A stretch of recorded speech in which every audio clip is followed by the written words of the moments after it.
Hey YouTube, it's me, Maisha. So today I want to talk about my signs and symptoms of feeling depressed. Depression hits everyone different, although symptoms can or cannot be similar. It affects everybody differently. But first off, let me say I am not a licensed doctor. I am not a professional therapist.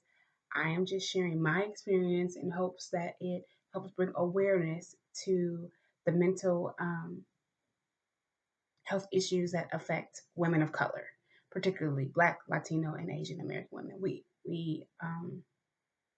a lot of us in this category, African American, Latina, and Asian Americans, we don't often seek the help and support that we need when we're going through a mental health episode. And that's due to community stigma or the superwoman complex. Like, I can handle it and I'll just pray about it. I mean, which is cool. Like, I'm not saying don't pray, but oftentimes we just don't go out and ask for help, or we don't want to admit that we have a problem. So hopefully my different video series can help other women feel like they have an outlet or a voice to talk about their depression or anxiety or whatever their struggle is. So for me, I know I'm getting depressed when the following things happen for me. I lay down, and I don't mean just like my body is tired, but it's almost like everything is just tired. Like my brain, my body, my shoulders, my stomach. I'm just extremely exhausted. Um, Although I am a single mother of three, um, but I know I'm getting depressed because I lay down. And it would be fine if it was just, oh, I'm just taking a break from my family, but I will lay down all day long. And that is a symptom of me being depressed, is that I will lay down all day long and I'll get up, fix my kids something to eat, and then I'll go back and lay down. And that's been a trend for me since 2012. No, I'm sorry. Yeah, when I was pregnant, like even towards the end of my pregnancy, I would just lay there and I would just kind of zone out. Um, I know now when I'm laying there, I get my phone. I lay down and I'm just like on Facebook or Instagram, just looking at stuff, not really motivated, but just really wanting, just looking for something. And usually these episodes come when I am triggered by something. So one of my triggers can be lack of financial resources. So I could have a bill that's due, and then at the same time, one of my kids might need a pair of shoes, or I might need something. And because I don't have the financial resources to do what I need to do, it can cause me to go into a depression. Another sign of my depression is that I get really like super irritated. Like everybody irritates me.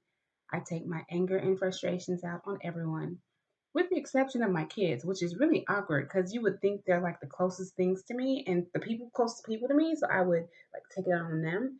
But I think that's part of my understanding of childhood trauma. So it's kind of twofold. Like I struggle with it, but then I try really, really hard for it not to affect my kids. Okay, so like my mom, my boyfriend, um, mostly those the two people. Like so, my mom and my partner, boyfriend. Anyway, we'll have a whole nother video about that. Um, but I will like be very irritated with them. Like they'll say something to me, and I'll just be like really short, and they'll be like, "What's wrong?" And I'll be like, "Nothing. I just don't want to talk. Just leave me alone." So that's another sign for me. It's like I'm very irritated, and when I finally do like say what's going on, I just have like this crying episode. Like I cry and I cry and I don't know what I'm gonna do. So that's all I can do is cry. Um, and it's really good that I do know my triggers for my depressive episodes because a lot of people don't. A lot of people just say they're depressed, but they don't know what a trigger is for them. Um, or they don't know their signs and symptoms. And that's why it's really important that when you do get a diagnosis, that you do try to find a therapist to work with you. So I go to therapy, and through therapy, I've been able to learn my triggers to help me get through my depressive episodes. So again, depression, it feels really heavy. It feels like the whole world is on your shoulders.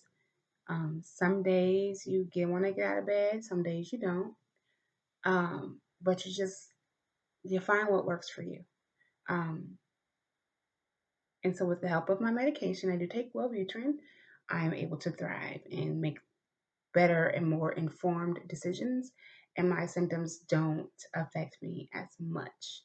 So if I do want to lay in the bed because I'm taking this medication, something in my neurotransmitters, it won't let me. I still get up and I'm still kind of just like mellow versus not having my medication and feeling depressed. I can be up and down, up and down, up. It's almost like this. And you just never know what to expect. But when I have my medicine, I'm kind of like this, which is nice. So yeah, thanks for checking me out. And I will be back next week to talk about my anxiety. Bye.